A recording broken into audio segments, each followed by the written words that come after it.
परम मंगलमय परात्पर अखिलेश्वर अकारण करुणावरुणालय भगवत वांछित कल्पतरु से विनिंदित पीताम्बरधारी बाल श्री कृष्ण श्रीमद्भागवत महापुराण को नमन कोटि प्रणाम। आप सभी श्रीमद्भागवत सप्ताह में आज तृतीय दिवस पे कथा श्रवण कर रहे हैं। जो भी यहाँ पे भाई बंधु बैठे हैं, आप सबको जय श्री कृष्ण। देखिए, जब पुनः जन्म का बहुत ही बड़ा भाग्य उदय होता है मोहित जी, तब जाकर के श्रीमद्भागवती गंगा का आवाहन होता है। हनुमत लाल की बड़ी कृपा है, भगवान ठाकुर जी की बड़ी अपार कृपा है आपके ऊपर, इस परिवार के ऊपर। ऐसे पुरुषोत्तम मास में कथा श्रवण करने का अवसर प्राप्त हुआ। यह कथा अमृत कथा है। धरातल पर श्रीमद्भागवत के रूप में मनुष्य को यह मिलता है, और स्वर्ग में अमृत कलश जो आप कल की कथा में श्रवण किए, वो स्वर्ग में पाई जाती है, और धरातल पर यह कथा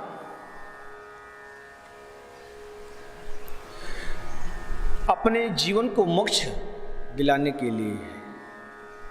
और कब तक कथा श्रवण करें आप? जब तक कि मोक्ष न हो जाए। यदि कोई कहता है कि गुरुजी यही कथा तो हम बार बार सुनते हैं, बार बार क्या सुनो, ऐसा नहीं। तब तक सुनो जब तक आपका मोक्ष न हो जाए।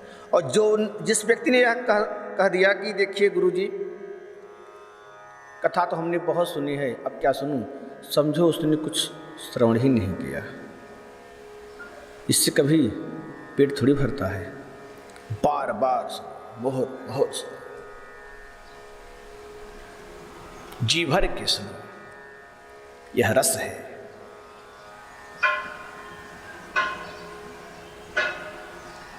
कल की भागवत महात्म आप श्रवण किए। धुंधकारी का मोक्ष किस तरह से हुआ, भागवत गोकर्ण जी ने श्रवण कराया, और धुंधकारी का मोक्ष हुआ।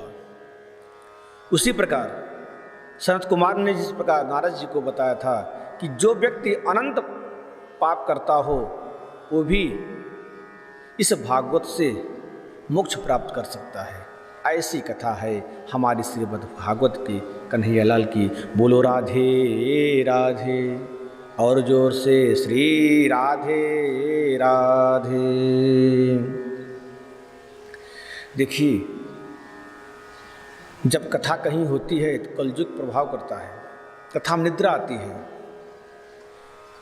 इसलिए हम बीच बीच में राधे राधे बोलते जाएं, ताकि कलयुग का प्रभाव न पड़ने पाए। तो आइए हम सब श्रीमद्भागवत कथा की द्वितीय दिवस पे प्रथम स्कंध में प्रवेश करें।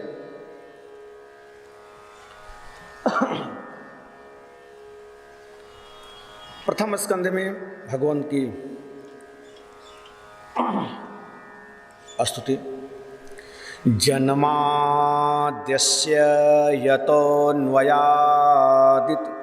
रतश्चार्थे सभिज्ञः स्वराट् तेने ब्रह्महृदामयादि कवये मोहयन्ति यत सूरयः तेजो वारी मृदां यथा विनिमयो यत्रोत्तिसर्गो मृषा धाम्ना स्वेन सदा निरस्तकुहकं सत्यं परं धीमहि सत्यं परं धीमहि। एक बात आपसे बताएं, ध्यान देने वाली बात यह है कि आप 18 पुराण है, कोई भी ग्रंथ आप उठाकर देखेंगे तो सर्वप्रथम उसमें जिस देवता की ग्रंथ होगा उनकी स्तुति सर्वप्रथम होती है। आप दुर्गा जी की ग्रंथ को यदि पढ़ेंगे तो आपको सर्वप्रथम माँ दुर्गा की स्तुति मिलेगी। हनुमत लाल की यदि आप ग्रंथ को पढ़ेंगे तो सर्वप्रथम हनुमान जी की स्तुति आपको मिलेगी।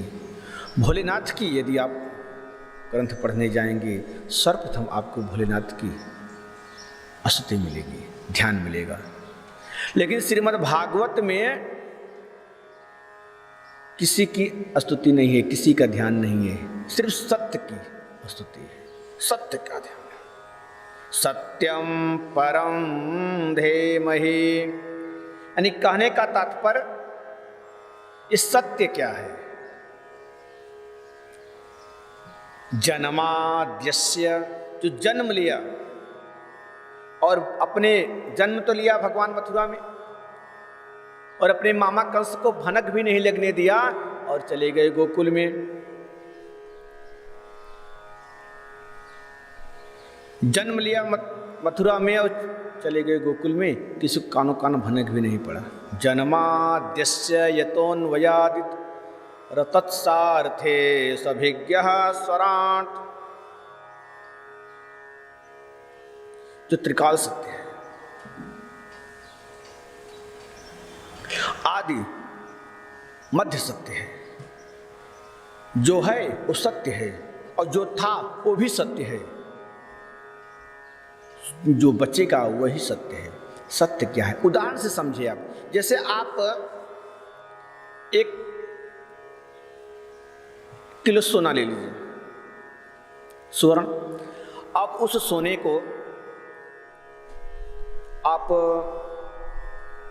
अलग अलग रूपे में नेकलेट बनवा लीजिए, कान का कुंडल, गले का चैन, हाथ की कंगन, और एक दिन आपको क्रोध आ जाए तो उसी कंगन, गले का जो हार है, सबको उखली में डाल करके कूट दिया, तब क्या बचा? सोना। जब आपके पास था पहले वो भी सोना था, तो अलग अलग रूप में नाम अलग हो गया, कान का कुंडल, गले का चैन, हाथ का कड़ा। तो अब जब सब मिक्स हो गया तो बचा क्या? सोना। यानी समझने का तात्पर्य मेरे कहने का यह है, जो पहले था वो भी सोना था और जो मध्य में बचा वो भी सोना और अंत में जो बचा वो भी सोना था।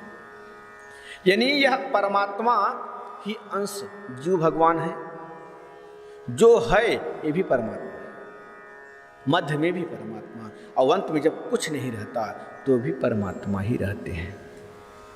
सत्य, यश, ऐश्वर्य, ज्ञान, धर्म, वैराग, करुणा, ऐसे 6 गुण जिसके अंदर है वो परमात्मा है। जो बिन पग चले सुनहि बिन कान्हा, बिन पग चले सुनहि बिन कान्हा, और बिन कर कर्म करें विधि मान। ऐसे परमात्मा को हम सब प्रणाम करते हैं, जिसे कोई जान भी नहीं सकता, परमात्मा समझ भी नहीं सकता। तो सत्य क्या है? सत्य ही धर्म है। यदि धर्म का आप पालन करेंगे, धर्मो रक्षति रक्षता। तेने ब्रह्म, अरे हमारी आपकी क्या कहना, ब्रह्मा जी भी नहीं समझ पाए। 4 खोपड़ी वाले ब्रह्मा जी को भी समझ में नहीं आई। अब ब्रह्मा जी आकर के भगवान की परीक्षा लेने लगे। जब ब्रज में भगवान लीला कर रहे थे, भगवान एक दूसरे का जूठन खा रहे थे, अपने सखाओं का।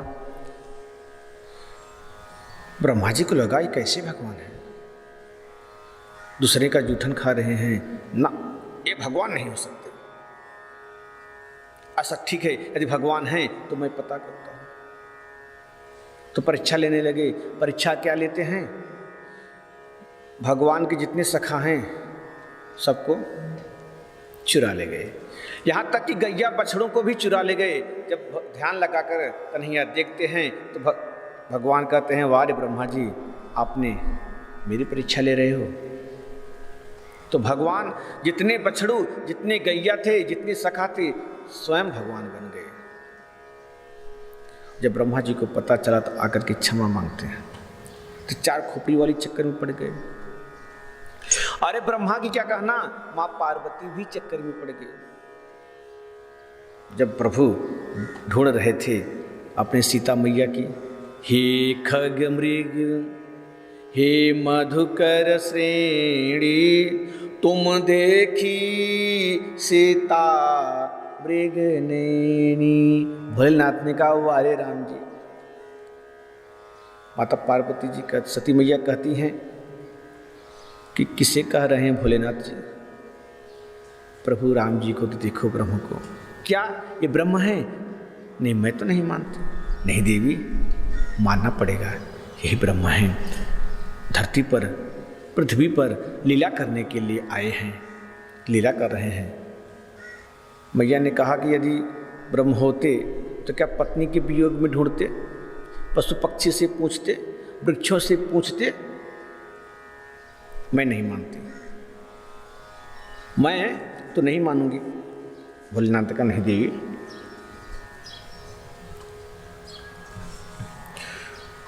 जो तुम्हारे मन अति संदेह सो तुम जाए परीक्षा ले हूँ। जो तुम्हारे मन, जो तुम्हारे मन अति संदेह हूँ, जो तुम्हारे मन अति संदेह हूँ, सो तुम जाए परीक्षा ले हूँ। देवी ठीक है, जाके परीक्षा ले लीजिए। और सती मैया जाती हैं सीता के स्वरूप में, राम जी के सामने आकर खड़ी हो गई। और राम जी ने देखा और देखते ही प्रणाम करने लगे। अरे मैया, आप अकेली अकेली कहाँ, भोलेनाथ जी कहाँ हैं? अब तो मैया समझ गई, ये भगवान, मुझसे बहुत बड़ा अपराध हो गया, मुझसे बहुत बड़ी गलती हो गई। मैं तो भोलेनाथ की आज्ञा का मैं उल्लंघन भी कर दी और भगवान की मैंने परीक्षा ली है। मैया वापस आती हैं। भोलेनाथ ने कहा, हो गई परीक्षा? नहीं नहीं स्वामी, मैं क्या परीक्षा लूंगी, आपने जो कहा वही सत्य है। अच्छा, जब मैं बोल रहा था तब तो आपको विश्वास नहीं हुआ, अब क्या हो गया देवी?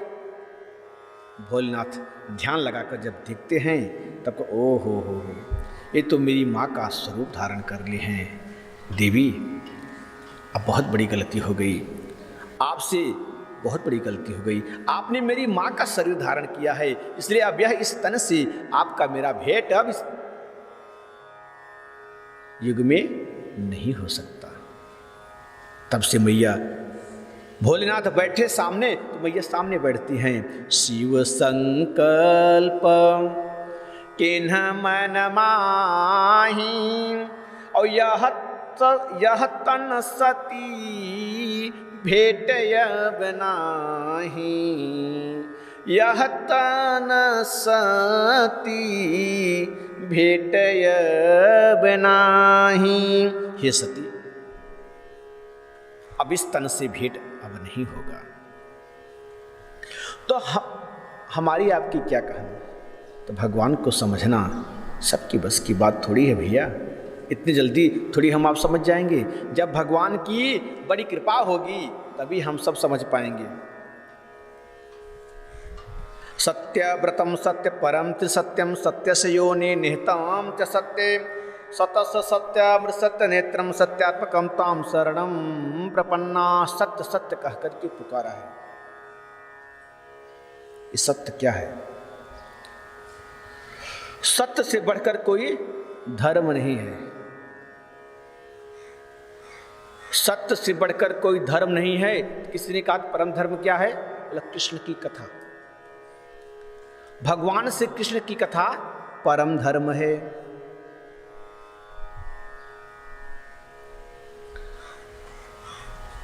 सत्य बराबर तप नहीं और झूठ बराबर ताप।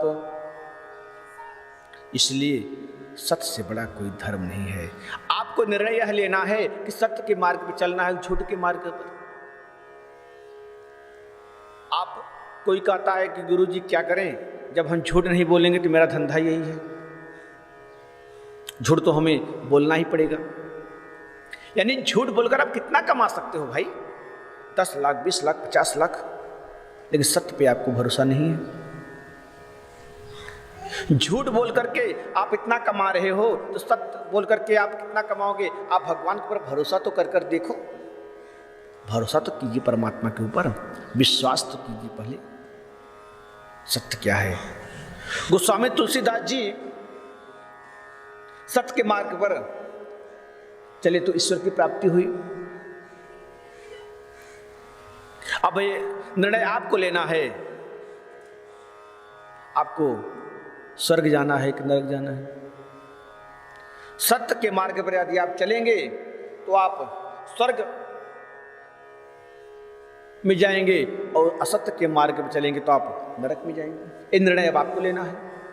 धर्मेन दूसर सत्य समाना, धर्मन दूसर सत्य समाना, आगम निगम पुराण बखाना। ये सत्य है। धर्मो रक्षति रक्षतः। यदि आप धर्म की रक्षा करने के लिए आप कहीं झूठ बोलते हो तो वह झूठ क्षम्य है। कई जगह झूठ बोला जाता है, वो झूठ क्षम्य है। स्त्रीषु नर्म विवाहे च वृत्त्यर्थे प्राण संकटे गो ब्राह्मणार्थ हिंसायाम।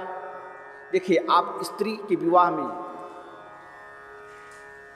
झूठ बोल सकते हैं, गौ की बचाने में किसी की विवाह हो रही है, ऐसे कार्य में जिससे आप झूठ बोले, किसी जन कल्याण हो रहा है, किसी का हित हो रहा है, जगत की रक्षा के लिए आप झूठ बोल सकते हैं। वह झूठ झूठ नहीं होता, वह क्षम्य होता है। राजा हरिश्चंद्र जी अपनी धर्म की रक्षा करने के लिए कितना बड़ा उनके सामने समस्या मुसीबत आई। देखिए, सत्य पर चलेंगे तो कठिनाई अवश्य आएगी। सत्य बहुत कठिन होता है। राजा हरिश्चंद्र की सत्यवादी थे, वे दान देने वाले थे। जो दान बिना स्वार्थ के दिया जाता है वो दान होता है, और जो परिश्रम की दान दी जाती है वो दक्षिणा होती है।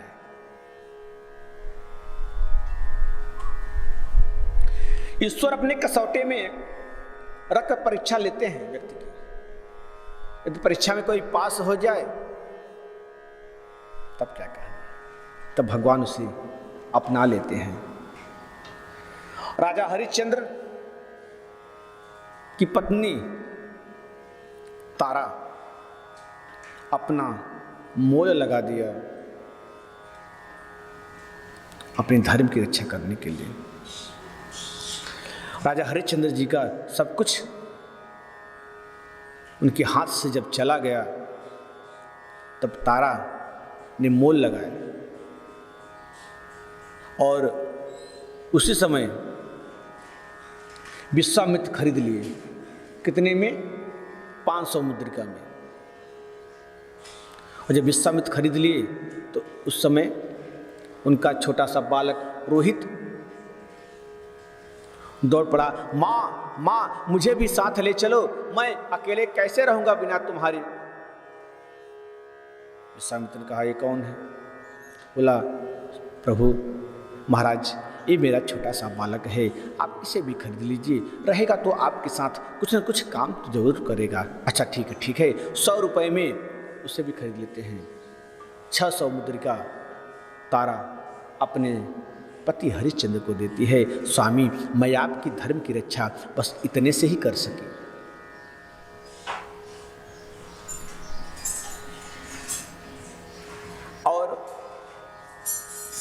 राजा हरिश्चंद्र जी जो इतने बड़े भारत के सम्राट थे, देश के राजा थे, उन्हें कौन खरीदा? एक डोम खरीद लिया 500 मीटर के लिए। राजा हरिश्चंद्र कहते हैं मुझे भोजन करने के लिए क्या मिलेगा, पहनने के लिए क्या मिलेगा? तुम कहता है ये जो कफन आती है ना, ये कफन आपको पहनने के लिए मिलेगा, और जो मुर्दा आती है, मुर्दे के साथ लोग खाना भी लाते हैं, वो खाना आपको खाना पड़ेगा और सोना भी पड़ेगा। यही भारत के सम्राट राजा हरिश्चंद्र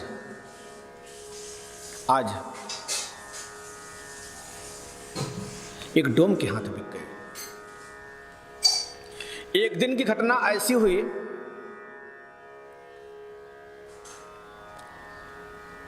कि हरिश्चंद्र का लड़का रोहित जंगल में गया था फूल तोड़ने के लिए, और उसी समय उसे सांप काट लिया और लड़का मर गया। किसी ने आकर के तारा को बताया तुम्हारे ये लड़के को सांप काट लिया है। तारा दौड़ लगाई, विश्वामित्र ने रोक दिया। देवी कहाँ जा रही हो? कहीं जाने की जरूरत नहीं है, पहले यहाँ बर्तन है, भगवान का पूजा का बर्तन है, साफ करना है, बहुत सारे काम पड़े हैं, पहले काम को पूरा कर लीजिए, फिर जाना जहाँ जाना है फिर वहाँ जाइए। तारा रुक जाती है और अपना पूरा काम बनाकर, पूरा काम निपटाकर उसके बाद फिर जाती है। जाते जाते देर हो गई और जब पहुंची तो उसका लड़का मर चुका था। तारा को लगा कि मैं समय से आ जाती तो मेरा पुत्र शायद जीवित हो जाता, अब तो मेरा लड़का मेरे हाथ नहीं रहा, और कुछ उस समय हाथ में नहीं था। अपने साड़ी के पल्लू को फाड़कर अपने पुत्र रोहित को उड़ा करके अब सोचती है यदि जंगल में रह गया इसे पशु पक्षी खा ले जाएंगे, इसका मैं दाह संस्कार कर देती हूँ। तो लेकर के पहुँचती है वहीं जहाँ हरिश्चंद्र। अरे कोई है, मेरा पुत्र मर गया है, इसे अग्नि चाहिए। हरिश्चंद्र आते हैं, देवी कौन हो तुम? तारा कहती है महाराज मेरा लड़का मर चुका है, मेरे पास कुछ है नहीं। हरिश्चंद्र कहते हैं देवी यहाँ का नियम है, बिना कर लिए मैं आपको अग्नि नहीं दे सकता, कर तो आपको देना ही पड़ेगा। तारा कहती है मेरे पास तो कुछ भी नहीं है। दुख इस बात का मुझे है, जब इसके पिता जब पूछेंगे मुझसे कि हमारा रोहित कहाँ है तो मैं क्या जवाब दूंगी, इस बात का दुख मुझे है। प्रभु महाराज जब रोहित का नाम सुनते हैं हरिश्चंद्र तो उन्हें लगा ये रोहित कौन है? देवी कौन हो तुम? जब तारा बताती है कि मेरा नाम तारा है, मेरे पति हरिश्चंद्र हैं और हमारा यह पुत्र रोहित है, तब हरिश्चंद्र को लगा जैसे कि उनको माथा पूरा चटक गई। हे भगवान मेरे पुत्र की गति हुई। और जब हरिश्चंद्र को चौंक कर देखती है तारा, तो तारा जब ध्यान से देखी कि अरे हमारे पति की ये हाल।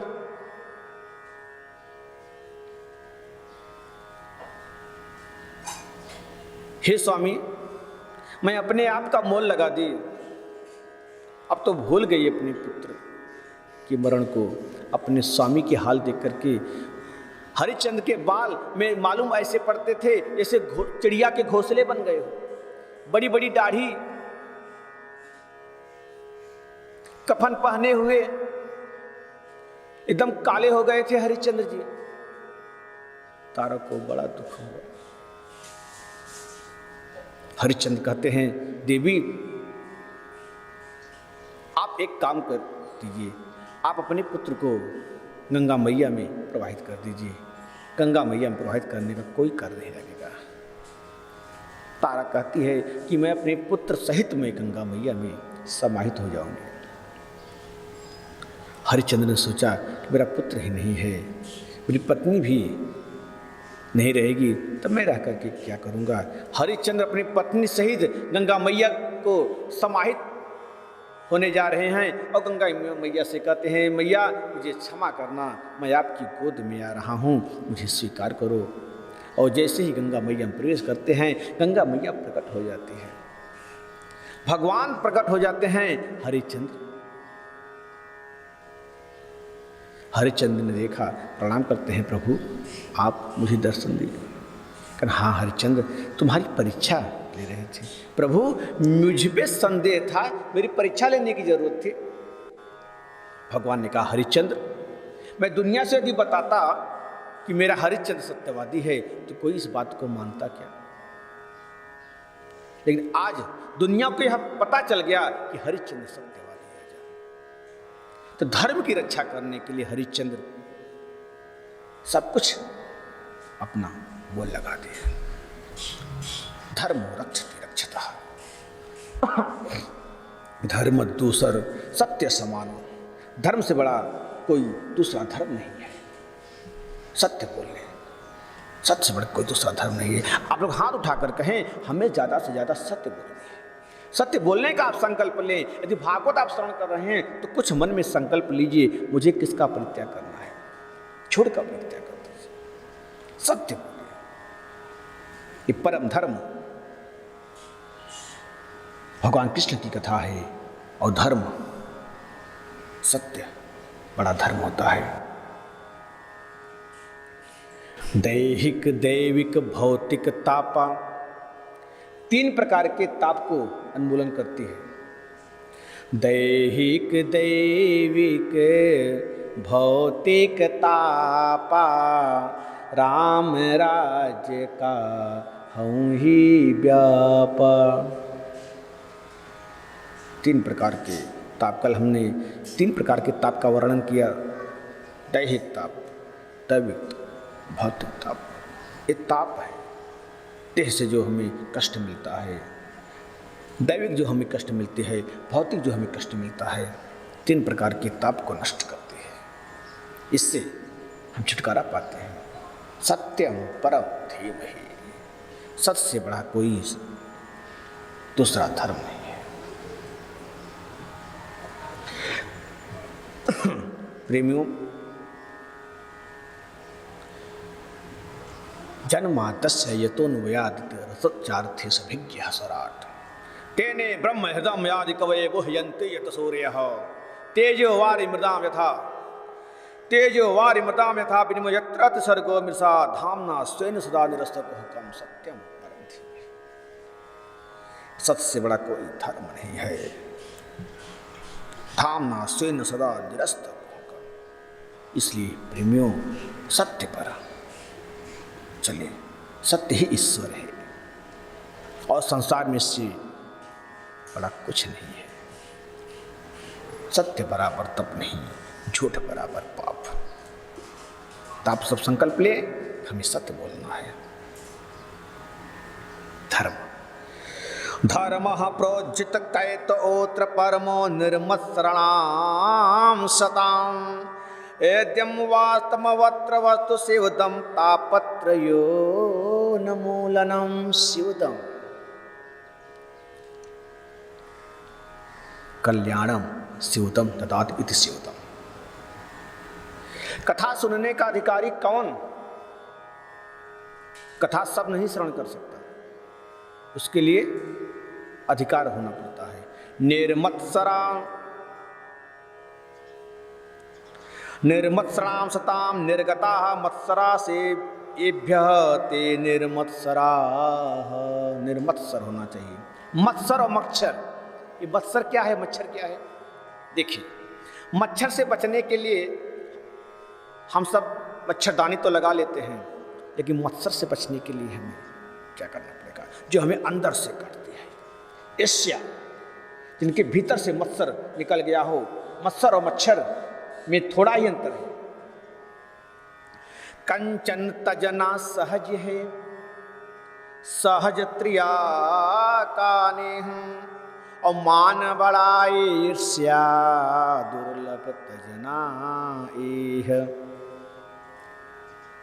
जिसके मन से ईर्ष्या द्वेष निकल गया, वे कथा श्रवण करने का अधिकारी भी है और कथा श्रवण कराने का भी अधिकारी है। मन में छल कपट वेद ईर्ष्या द्वेष भरा हुआ है तो क्या कर सकते हैं आप?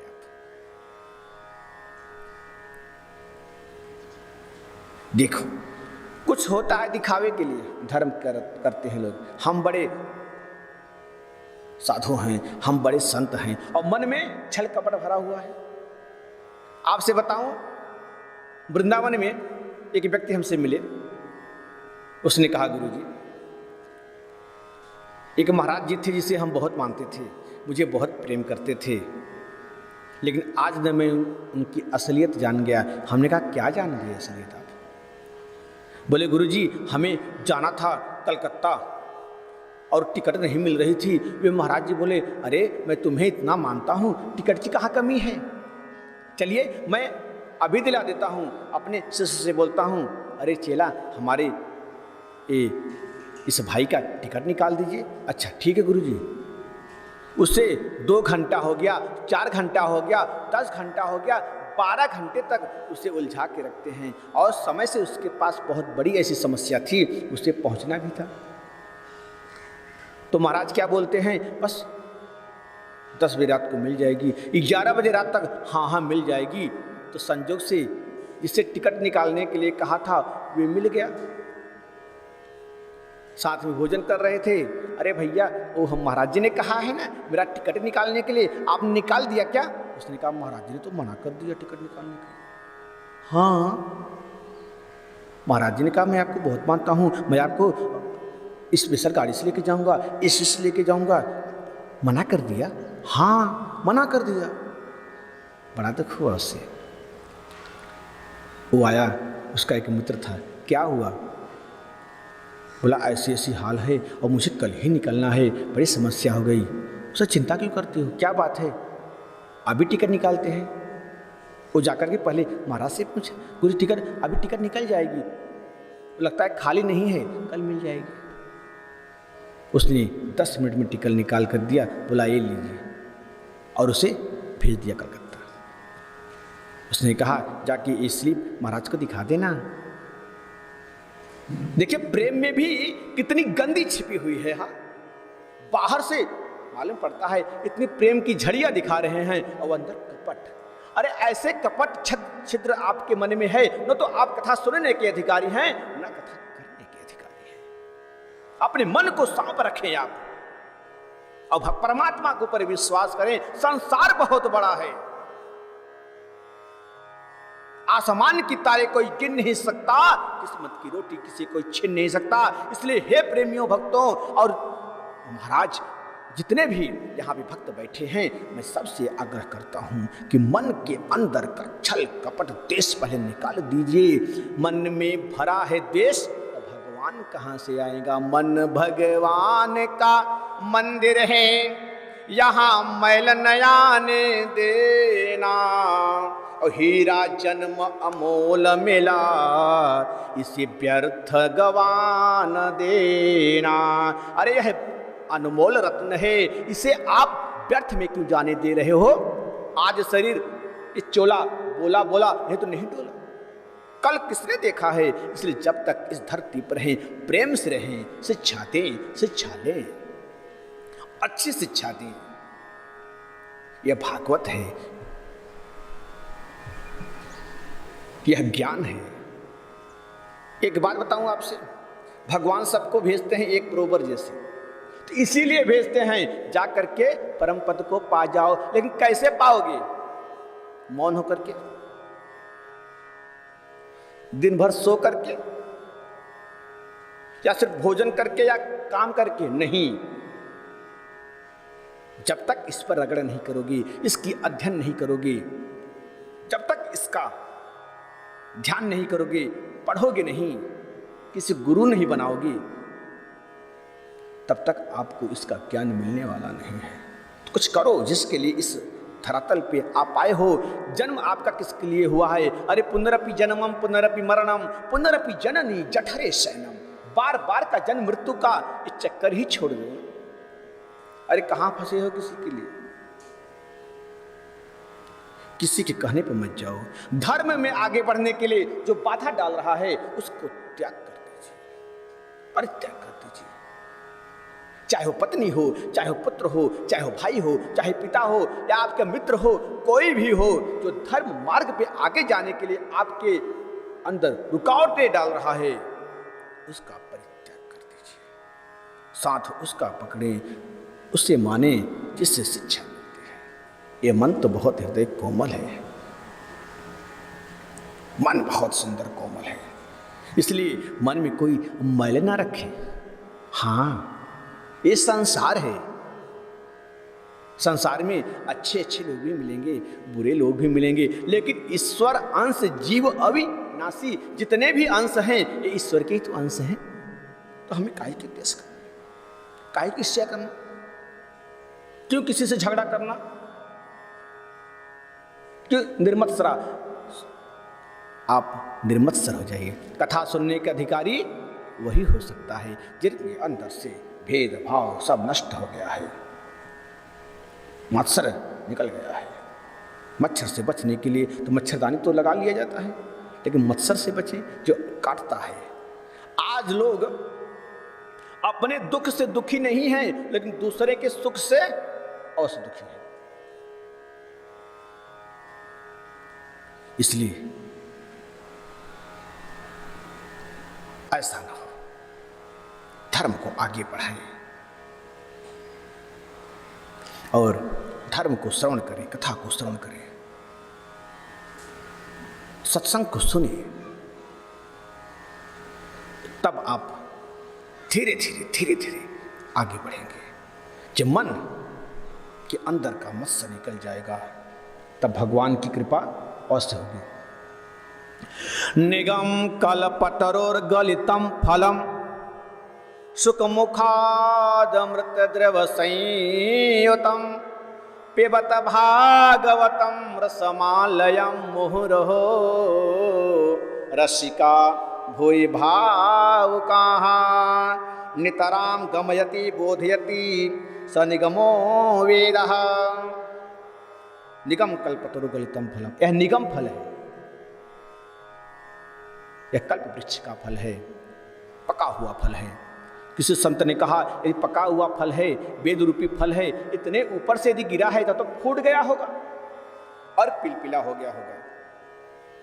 नहीं, यह फूटा नहीं है। यह श्रीमद् भागवत ऐसा फल है कि शिष्य शिष्यद रूप पल्लव परंपराया है। यह शाखा परिशाखा इस धरातल पे आया हुआ है। यह चतुश्लोकी भागवत फल भगवान नारायण के मुख से यह फल टपका, ब्रह्मा की शाखा पे आकर अटका, और ब्रह्मा की शाखा से जब यह फल टपका तो नारद की शाखा पे आकर अटका, और नारद की शाखा से जब फल टपका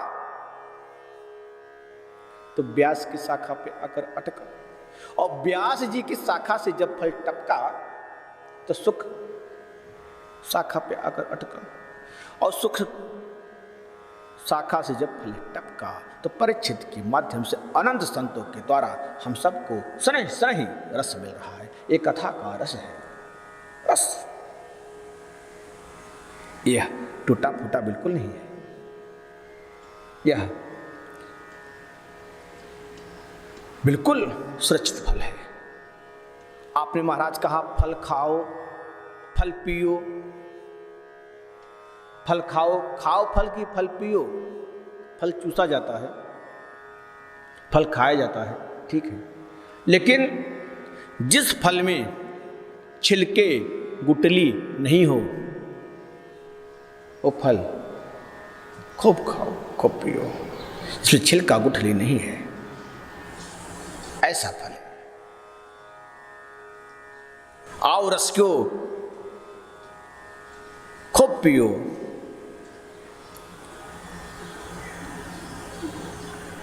अरे रस को, अरे भाव को, आओ आओ, तुम्हारे लिए यह अमृत तैयार किया गया है। किसी ने कहा महाराज भावुक रसिकों के लिए क्यों तैयार किया गया है और सभी भक्तों के लिए नहीं, आम जनता के लिए नहीं?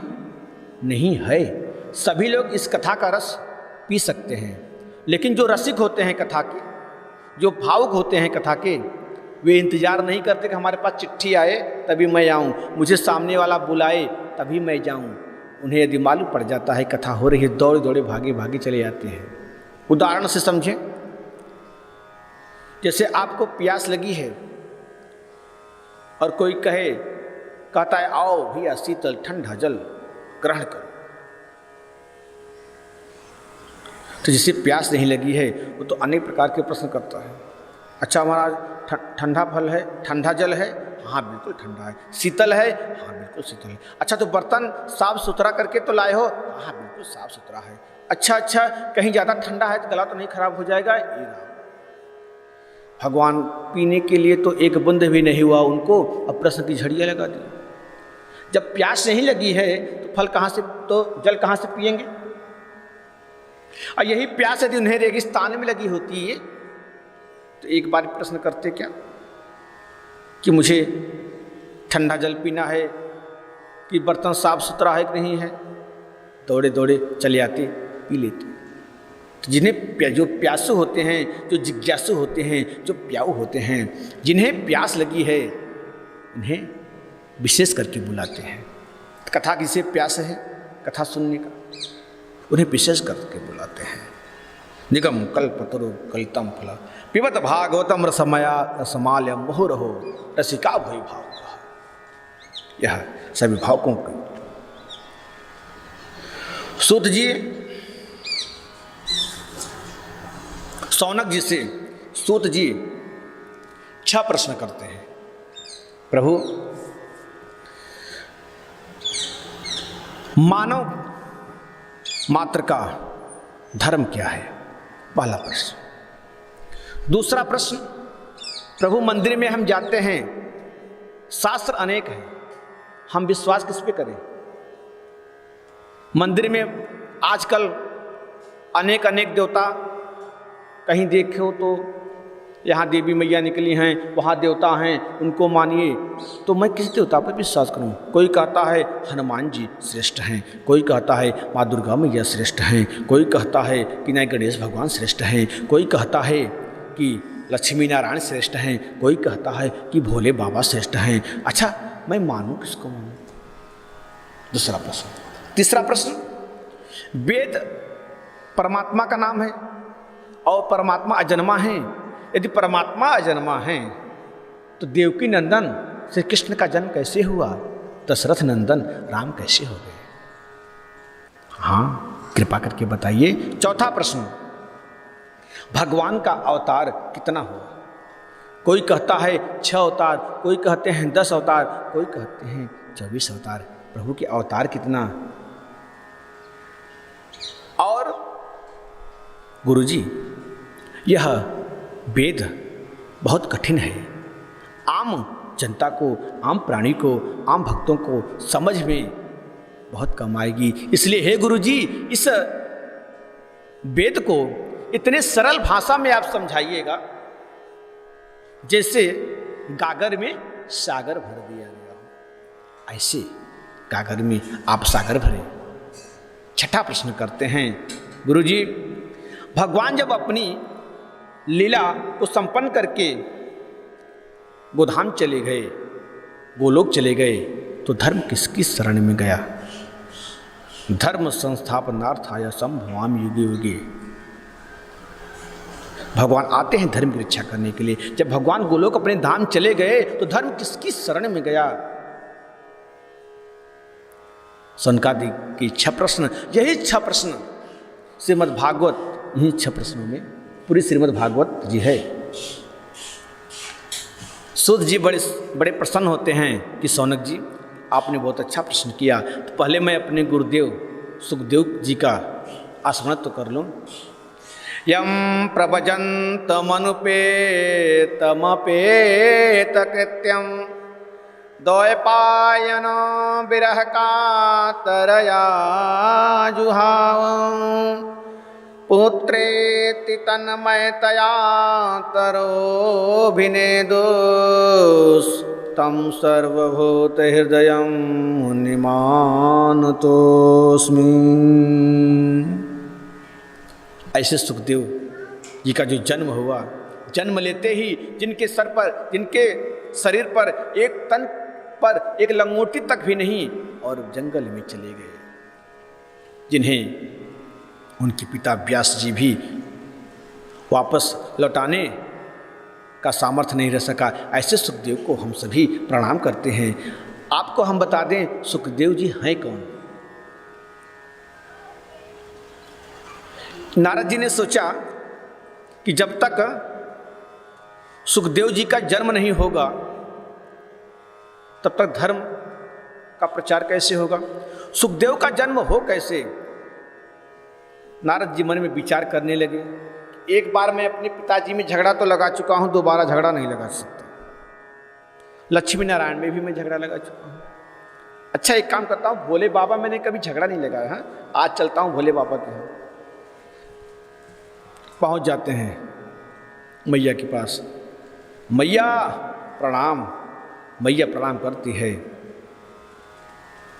पार्वती जी को, पार्वती मैया प्रणाम करती हैं नारद जी को, क्योंकि नारद जी को माँ गुरु मानती है। आइए नारद, कैसे आना हुआ। नारद जी कहते हैं क्या करें भैया, इस समय इस संसार बड़े गृहस्थी में अब जाने का हमारा कहीं मन भी नहीं करता। क्यों नारद जी, ऐसा क्या हो गया। कहे मैया सारा संसार कपटी हो गया है। कपटी? हाँ, किसी में आपस में समारोह नहीं है, बहुत बैर है, क्या बताएं भैया। इसलिए गृहस्थों के हम तो जाना अब छोड़ ही दिए, बड़ा कलह होता है। पार्वती मैया कहती हैं नारद जी ऐसी क्या बात है, आप हमारे यहाँ देखो कोई कलह नहीं। और तो छोड़ो ये, हमारे यहाँ देखिए नाग सर्प जहाँ रहते हैं वही मोर है, कार्तिकेय का वाहन, गणेश जी का वाहन चूहा, नंदी का वाहन बैल, फिर भी एक दूसरे में इतना सामंजस्य है, किसी का किसी से बैर नहीं है। आप कहते हो गृहस्थों क्या जाना नहीं चाहिए, गृहस्थ लोग कपटी हो गए। अच्छा मैया, नारद जी मन में सोचने लगे कि मैया तो सच कह रही है। अच्छा मैया ये बताओ, ये भोलेनाथ गले में जो मुंडमाला पहने हुए, गले मुंडमालम तन सर्पजालम, ये गले में जो मुंडमाला पहने हुए ये किसकी माला है। माँ पार्वती कहती हैं हे भगवान, ये तो मुझे कभी नहीं बताया। विश्वास तो मुझ पर बहुत करते हैं, मानते तो मुझे बहुत हैं भोलेनाथ, लेकिन गले में किसकी मुंडमाला पहनने हैं यह तक तो मुझे नहीं बताया। अच्छा मैया, अच्छा ठीक है मैया, अब तो मैं चला। नारद जी खिसक लिए। जब नारद जी खिसक लिए, भोलेनाथ आए, अलख निरंजन। जैसे ही घर में प्रवेश करते हैं, मैया तो कोप भवन में सोई हुए। पहले कोप भवन बनाया जाता था स्त्रियों को रूठने के लिए, और अब तो हमेशा स्त्रियां रूठती रहती हैं, तो काहे कोप भवन बनाया जाए। पहले राजा महाराजा एक कोप भवन बनाते थे, हैं जो कोप भवन में चले जाए समझो वे रूठा हुआ है, तो उसके पतिदेव महाराज जाते थे मनाने के लिए, देवी उठो, क्या बात है। वो समझ जाते कि आज देवी बहुत गुस्से में है, और जब भोलेनाथ जाकर देखते हैं तो माँ पार्वती सभी आभूषण उतार कर रखती है, तन पर नहीं, एकदम मलिन कपड़े पहन करके। देवी क्या बात है, बात मत करो मुझसे। अरे देवी बताओ तो क्या बात है, देखो आप मुझसे बात मत करो। अरे देवी बताओ तो सही क्या बात है। कि आप कपटी हैं इसलिए आप मुझसे बात मत कीजिए। अरे देवी कैसी बात करती हो आप, अरे मैं भजन भी करता हूं वो भी मैं आपको बता देता हूं।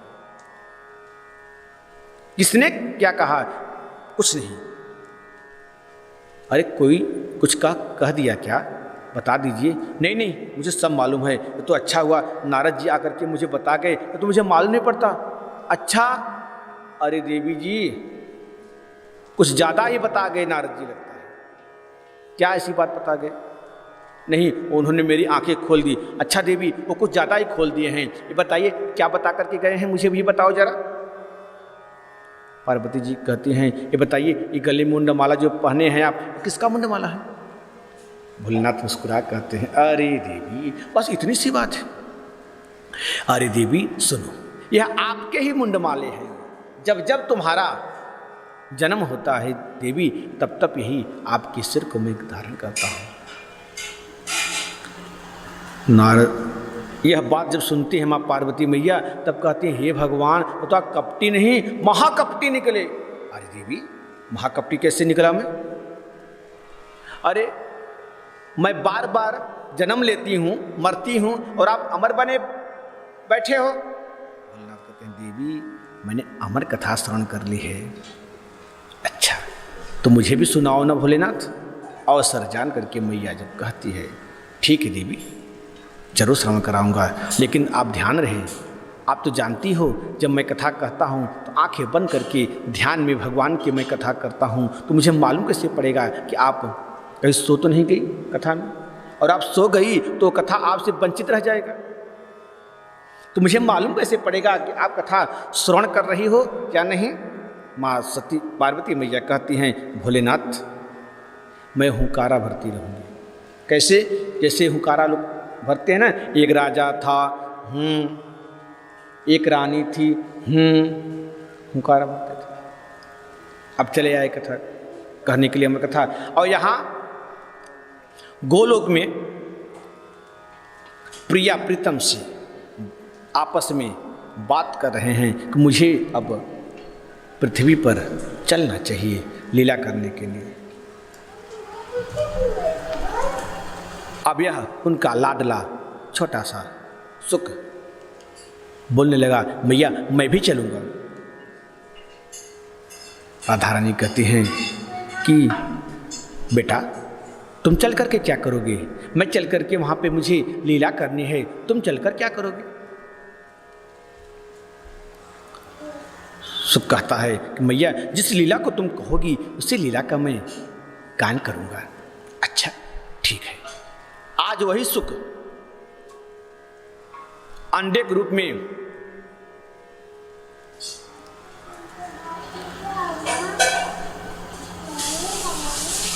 उसका जन्म हो चुका है, और अमर कथा मां पार्वती जी को भोलेनाथ सुनाने जा रहे हैं। और वहां पे कोई नहीं था। भोलेनाथ ने कहा, देवी देख लिया कि कोई है तो नहीं? नहीं भोलेनाथ में तो देख लिया कोई नहीं है। भोलेनाथ में नजर दिखाने लगा, कोई पशु पक्षी वहाँ कोई नहीं है, एक अंडा था। उसी में उन्हें लगा कि कोई बात नहीं, कथा श्रवण कराने शुरू करते हैं। उस कथा के प्रभाव से वो अंडा साबुत होने लगा धीरे धीरे। अच्छी जान आ गई और सारी कथा सुन कर रहा है। और यह भागवत कथा सुनते सुनते लोग ऊब जाते हैं। जब विषय जब कठिन आती है तो मन लगना थोड़ा कम हो जाता है, तो आपस में थोड़ी सी दिमाग में उलझन होने लगती है। तो उस समय मैया को निद्रा आ गई। जब मैया को निद्रा आ गई तो सुख समझ गया कि यदि मैया सो गई है, यदि हुंकारी नहीं दी जाएगी तब ये कथा अधूरी रह जाएगी और कथा सुनने के लिए नहीं मिलेगा। इतनी सुंदर कथा। तब तोता तो होता ही है, जैसा आप बोलोगे वैसा वो भी बोलेगा, जो सिखाया जाता है वो बोलता है। तो वह जब मैया सो गई तोता हुंकारी भरने लगा। जब कथा पूर्ण हो गई तो भोलेनाथ जयकारा लगाते हैं, बोले कन्हैया लाल की जय। जयकारा लगाते हैं तो मैया की आंखें खुल गई। अच्छा स्वामी फिर क्या हुआ, आगे क्या हुआ? भोलेनाथ ने कहा, देवी आगे हो तो गई कथा, हो गई। नहीं, उसके बाद क्या हुआ? जब उद्धव जी का मिलन हुआ विदुर जी से, उसके बाद की कथा मुझे नहीं मालूम, मैं तो सो गई थी। क्या देवी आप सो गई? जब आप सो गई थी कथा कौन श्रवण कर रहा था?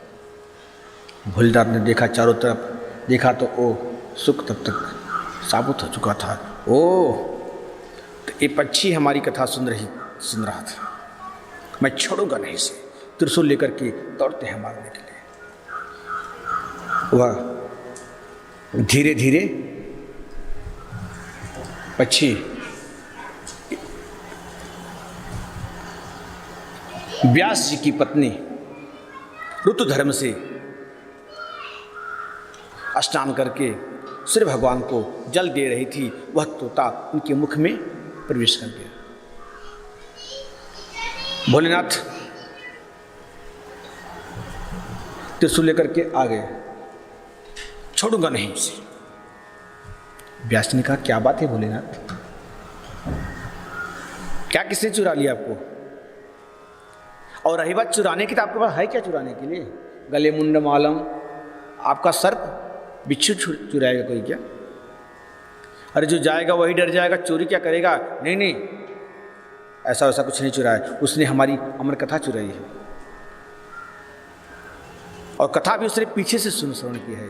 भाग कथा जो है, कथा सामने से श्रवण की जाती है, कथा पीछे से सुनी है। अब बिना बताए उसने हमारी अमर कथा चुराई है, इसलिए छोड़ूंगा नहीं, उसे मार डालूंगा। व्यास जी ने कहा भोलेनाथ, पहली बात जब उसने अमर कथा श्रवण कर ली है तो मरेगा क्या? भोलेनाथ का ओ मैं तो भूल गया था। भोलेनाथ चले गए। अब धीरे धीरे 12 साल तक सुखदेव जी गर्भ में रह गए। व्यास जी कहते हैं बेटा बाहर निकलो, तुम्हारी माँ को बहुत तकलीफ हो रही है। सुखदेव जी कहते नहीं मैं बाहर नहीं निकलूँगा। बोले क्यों? कोई माया मुझे ग्रसित कर लेगी, क्योंकि भूमि पर जैसे जीव आती है उसे माया में ग्रसित हो जाती है। भूमि परत भा डाबर पानी, भूमि परत भा डाबर पानी, जिम जीव ही माँ या लिपटानी, जिम जीव ही माँ या लिपटानी। जैसे ही निर्मल जल की धारा धरती पर स्पर्श करती है वह जल मलिन हो जाती है। उसी प्रकार जब जीव आता है तो हम माया में ग्रसित हो जाता है। हमें माया में नहीं रहना है। माया को सब कोई भजे पर माधव भजे न कोई, जो कदापि माधव भजे माया चेरी हो। जो माधव के भजता है उसे माया ग्रसित नहीं कर पाता। तो हम माया को क्यों पढ़ें? इसीलिए कहते हैं कि इतना ही करो जितना संभव हो सकता है। माया में ग्रसित कभी नहीं करना चाहिए, होना चाहिए।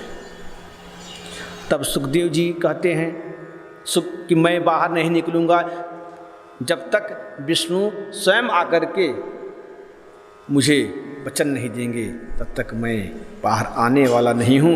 व्यास जी भगवान विष्णु जी का स्मरण करते हैं। विष्णु जी आकर के कहते हैं बेटा तुम बाहर आओ, हमारी माया तुम्हें ग्रसित नहीं करेगी। नारायणं नमस्कृत्यं नरं चैव नरोत्तमं, देवीं सरस्वतीं व्यासं ततो जयमुदीरयेत।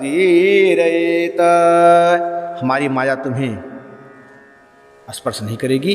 आप बाहर निकलें। और सुखदेव जी का जन्म होता है, और सुखदेव जी जन्म लेते ही जंगल की तरफ दौड़ चले। उनके पिताजी पीछे से बेटा बेटा बेटा, लेकिन वृक्षों से आवाज़ आ रही है बेटा बेटा बेटा। लेकिन मुड़ करके भी सुखदेव जी अपने पिताजी की तरफ नहीं देखा। कुछ स्त्रियां नंग स्नान कर रही थी और सुखदेव जी तो चले गए, स्त्रियां स्नान करती ही रही। जब व्यास जी पहुँचे तो शर्म के मारे अपने कपड़े पहनने लगे। व्यास जी ने कहा बेटी मैं तुम्हारे दादा परदादा के समान, मुझे देखकर तुम्हें लज्जा आ रही है, और मेरा 16 वर्षीय बालक अभी अभी निकल गया यहाँ से, तो तुम्हें लज्जा नहीं आई? स्त्री ने कहा व्यास जी मानव में, इंसान में, संसार में आप अंतर समझते हैं, स्त्री पुरुष में भी आप अंतर समझते हैं, लेकिन आपके बालक में ऐसा कोई भेदभाव नहीं है। व्यास जी समझ गए, ओह मेरा पुत्र तो बहुत व्यापक है, और पीछे मुड़कर चले आते हैं। इसीलिए कहते हैं माया से रसित कम रहो, इतना ज़्यादा माया की अति न करो, तो ज़्यादा अति करना बहुत ही नुकसान होता है ना। अति मत करना बंदे, इति तेरी रह जाएगी, और बिन पंखों के पक्षी जैसी गति तेरी रह जाएगी।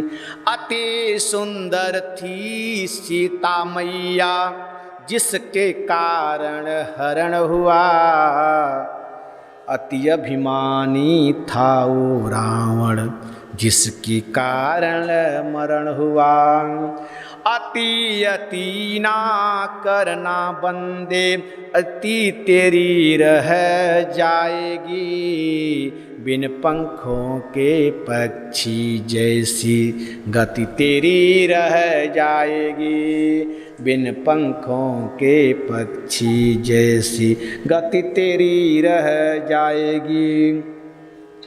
और सुखदेव जी कहते, सुखदेव जी की तरह रही। इसलिए संसार पे इतना भी अति मत करो। ममता का मोह यदि ग्रसित हुआ तो झेलना तो पड़ेगा ही। ममता तू न गई मेरे